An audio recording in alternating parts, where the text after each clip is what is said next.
반갑습니다, 여러분. 게시탐정 장현도사입니다.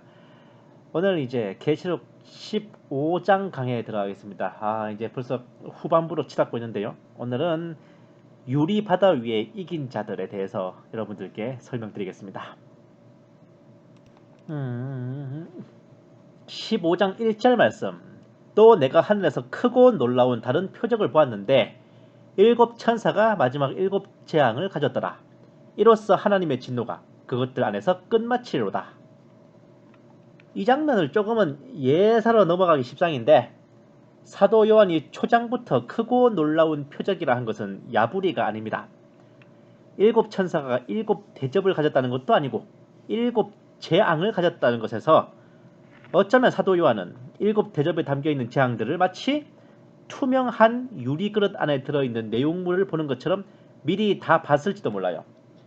그런 무지막지한 재앙들이 일곱 천사의 손에 들려있는 것을 봤으니 사도 요한의 눈에는 당연히 크고 놀라운 표적이라 할 만합니다. 그런데 조금 묘한 대목이 있어요. 마지막 일곱 재앙이란 말. 이로써 하나님의 진노가 그것들 안에서 끝마치리로다. 계시록을 해석하는 분들 중에 혹자는 특히 우리 교계에 아주 많은 분들은 이게 무천년설 주장하시는 분들이 많이 이제 분석하시는 건데 계시록의 재앙들이 교회사를 통틀어서 계속하여 반복적으로 이루어지는 모습이다. 이렇게 말해요. 흔히 계시록의 역사주의 해석을 강조하시는 분들이 이렇게 말하지.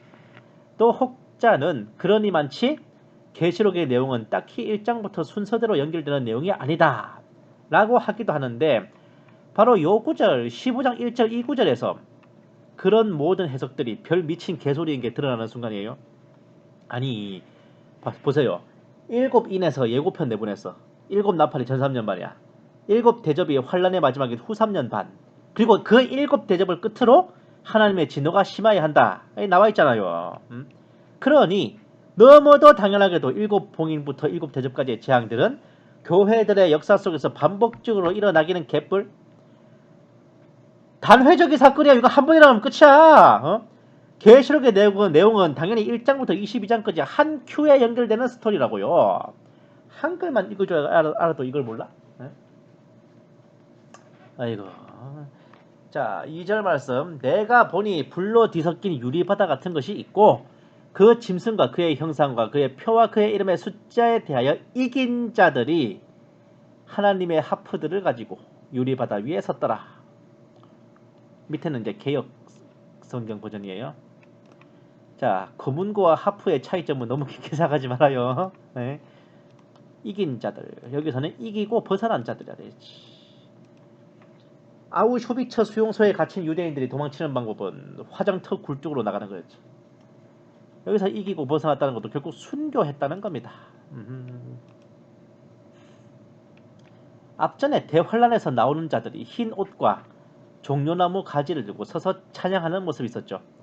이번에도 그때와 좀 비슷한 풍경입니다. 다만 이번에는 수정 같은 유리바다가 아니라 불 섞인 유리바다예요. 구성원들도 종려나무 가지 대신에 합을 들고 있는데 단순히 환란에서 나오는 자들이라기보다는 뭔가 출신 성분이 달라요. 그 짐승과 짐승의 우상, 짐승의 표와 그 이름의 숫자를 이기고 나온 자들이라는 것을 보니 앞전에 종려나무 가지를 들고 비전 찬양, 구원하심이 보좌에 앉으신 이거 부르던 큰 무리들은 전 3년 반의 떼죽음을 당해서 올라온 성도들이라고 볼 수 있어요. 그리고 이번에 하프를 든 무리들은 후 3년 반에, 그러니까 이기고 나온 자들은 후 3년 반에 짐승의 표를 거부하고 죽기로서 절개를 지키다 순교한 요원들입니다. 그들은 이긴 자라 칭해지며 뭔가 대우가 다를 것 같잖아요. 앞전에는 수정 같은 유리바다인데 이번에는 불 섞인 유리바다로 변했나. 굳이 생각해보면 천당 보좌 앞에 인테리어야 뭐 하나님 뜻대로 얼마든지 바꿀 수 있지. 굳이 갖다 붙여보자면 앞전에 종려나무 가지를 든 사람들은요, 이스라엘 외의 이방인들 중에 그때라도 믿고 돌이켰다가 곡과 마곡 전쟁 및 나팔재앙 또는 유브라드 전쟁 때 대거 사망하여 다소 좀 덜 고통스럽게 올라왔기 때문에 조금은 깨끗하게 맑게 자신있게 수정 같은 유리바다로 묘사되었을 수가 있는데, 후 3년 반에 짐승의 표를 거부하고 순교한 자들은 우선 혹독한 고통과 고초를 겪었잖아요. 그런 그들의 고난을 상징하고자 불을 섞으셨는지, 혹은 그들의 그런 순교 또한 불 가운데에서 구원받은 것과 같다는 것을 의미하고자 유리바다에 불을 섞으신 것이라고도 할 수 있을 거예요. 음? 이렇게 이 환란 때 들어와서 이렇게 순교해봤자 우리 그 환란년에 그 구원받은 성도들이 정말 부끄러운 구원이라고 말하는 상급 없는 구원이잖아요. 그거랑 퉁칠 만한 정도밖에 안 된다니까. 어? 아이고. 모르긴 몰라도 후 3년 반에 적그리스도에 의해 점령당한 나머지 지구의 75%에 해당하는 지역 주민들 중에 짐승의 표를 거부하고 끝내 순교의 길을 걸어간 사람들, 그리고 유대인들이 아마 이 이긴 자들의 대부분을 차지할 겁니다. 애초에 유대인들은 휴거의 대상도 아니었잖아요. 대환란을 원래 통과하도록 예정된 자들입니다. 그렇기에 어쩌면 순교의 상급도 이방인들보다 유대인들에게 더 크지 않을까 생각돼요. 그런데 아무래도 이 이긴 자들은 진짜 이 이방인들은 별로 없을 것 같아. 아니, 기본적으로 유대인들일 거라고 저는 봐요. 왜냐? 앞전에 대환난에서 나온 자들을 설명할 때는 아무라도 능히 셀 수 없는 큰 무리라고 해서 뭔가 어마어마한 쪽수의 사람들을 가리키는 표현이 있단 말입니다. 근데 이번에 이긴 자들은요, 왠지 숫자가 앞전에 비해 현저히 적다는 느낌이 들지 않아요? 전 지구상에서 모조리 몰려든 자들, 각 나라와 족속 백성 방언에서 모여든 자들과 이스라엘 유대인들이라는 이 한정된 집단에서 모여든 자들이 당연히 쪽수가 차이 날 수밖에 없지, 엄청나게. 그리고 이런 제 심증을 굳혀주는 것은 바로 다음 구절입니다.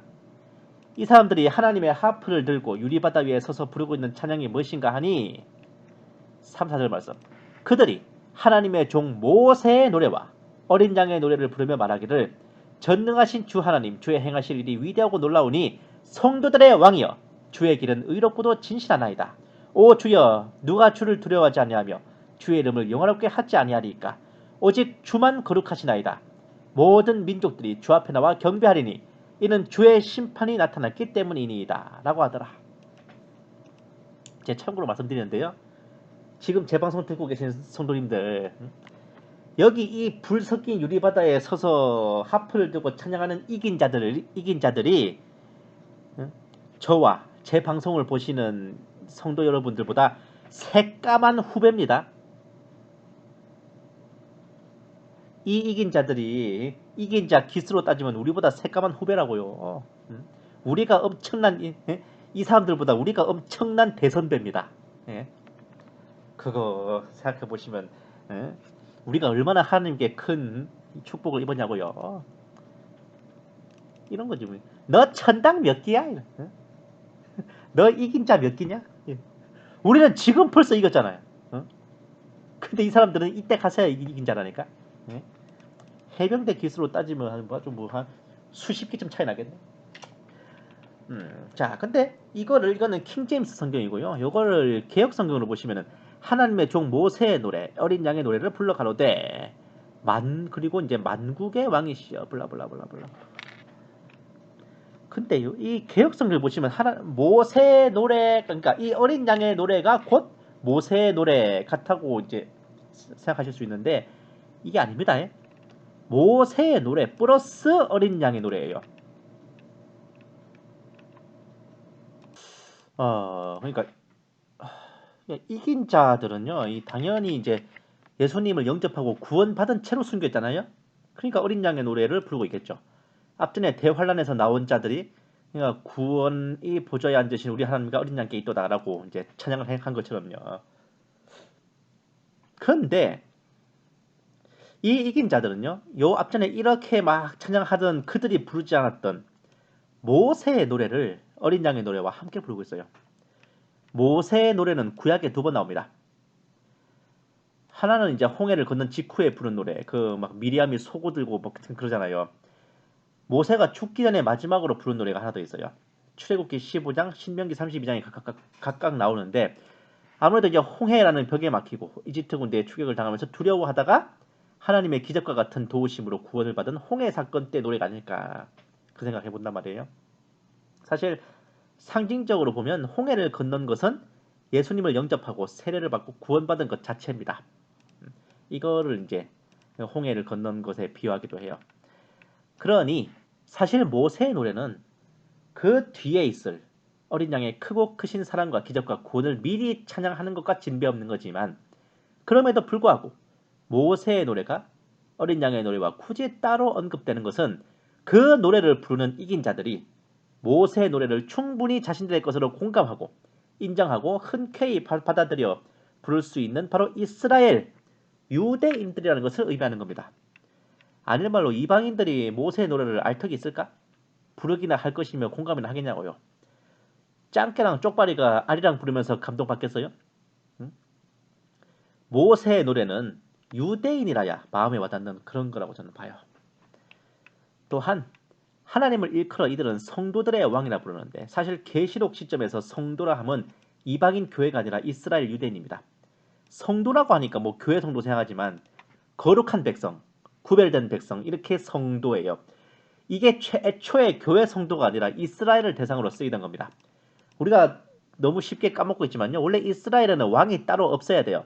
하나님께서 직접 그 백성을 치리하셔야 정상입니다. 끼케야 모세와 같은 지도자 및 사사들을 보내어 비상대권을 행사하신 적은 있죠. 그러나 워낙 백성들이 깽판을 치면서 어서 왕 주세요, 현기증 난단 말이에요 해대니까 하나님께서 에라이 이거나 먹고 떨어져라 하는 심정으로 사울을 시작으로 이스라엘의 왕을 세우신 겁니다. 중간에 정말 다윗 같은 성군들이 실수로 나와서 문제지 원래는 왕이 있으면 안 된다니까. 하나님이 곧 왕이시기 때문에. 그러나 이제는 온전히 이스라엘을 구원하시고 인류 역사의 끝을 맺는 순간이기 때문에 원래 뜻하셨던 이스라엘의 직접 통치를 하나님께서 맡고 계신 거예요. 그런 이유로 이긴 자들은 하나님을 향해 자신들 이스라엘 거룩한 백성 성도들의 왕이라고 부르고 있습니다. 5절 말씀. 또 2일 후에 내가 보니 보라 하늘에 있는 증거의 성막의 성전이 열리며, 이게 개혁 성경을 보면 좀 웃겨요. 하늘에 증거 장막의 성전이 열리며 저기 과천 어디 있는 그 신천지 예수교 증거 장막 성전하고는 동이 서에서 먼 것처럼 절대로 무관한 곳입니다. 걔네들이 뭐 계시록의 실상을 적으잖아. 바로 여기서 따온 거라니까. 증거 장막 성전. 앞전에도 7번째 납할 때 성전이 열려 언약궤가 보인 적이 있었는데, 이번에 또다시 성전이 열리는 걸 보니 곧 심판이 시작될 것 같습니다. 6절 말씀. 7 천사가 성전에서 나오는데 7 재앙을 가졌으며 정결하고 흰 세마포를 입고 그들의 가슴에는 금띠를 둘렀더라. 자, 맹세코 이 7 천사는 유인구, 유재열, 김창도, 백만봉, 정창래, 신광일, 김영애, 신종한 등 첫 장막의 7 사자와 무관합니다.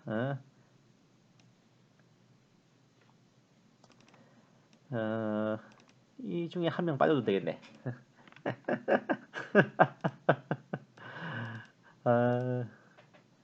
그냥 생각나는 대로 싹 다 적어봤어. 이 7명 중에 한 명 빼면 이제 7 사자입니다. 유재를 빠졌나? 유인구가 빠졌나? 아무튼 차려입은 유니폼만 봐도 정결하고 의롭고 신실하고 거룩하기 그지없는 7 에인절들이 7 재앙을 받아 장막 성전에서 나왔습니다. 이 7 재앙들을 담을 연장도 받아와야겠죠. 7절 말씀. 그때 네 짐승 가운데 하나가 영원 무궁토 살아계신 하나님의 진노로 가득 찬 7 금호리병을 7 천사에게 주니. 이게 킹제임스 버전이고 개혁 성경으로는 금대접 7입니다. 이게 킹제임스에서는 7 호리병 그러는데 이제 개혁 성경에서는 7 대접입니다. 하지만 개혁 성경이 워낙 익숙하실 테니 그냥 대접으로 통일할게요. 이 네 생물, 네 짐승은 아무래도 이제 붙박이로 보좌 앞에서 말뚝근무를 서고 있나 봐요. 모르긴 몰라도 계시록이 진행되는 동안 내내 한 번도 자리를 이탈하지 않고 그대로 있었던 것 같아요. 그들은 장막 성전에서 천사들이 나오자 곧바로 그 중에 한 명이 이제 7 금대접을 갖다가 건네줍니다. 8절 말씀. 성전이 하나님의 영광과 그의 권세로부터 나오는 연기로 가득 차서 7 천사의 7 재앙이 끝나기까지는 아무도 성전에 들어갈 수 없더라. 얼마나 빼도 박도 못할 진노가 떨어질 각이면 아예 성전이 봉인되고 그랬어요. 그 재앙이 끝나기까지 아무도 들어가지도 못하게 됐을까. 모르긴 몰라도요. 그 7봉인을 떼실 때 나타났던 보좌 앞에서 복수해달라고 부르짖던 순교자들의 부르짖음에 응답하시고 7번째 나팔에 울렸을 때 이루어질 하나님의 신비를 성취하시기 위한 모든 준비가 완료됐습니다. 성전이 닫힌 이상 누가 들어가서 하나님과 대면할 것이며 하나님과 대면하여 간구할 수 없는 이상 하나님께서 내리실 진노를 누가 막거나 멈출 수 있겠어요.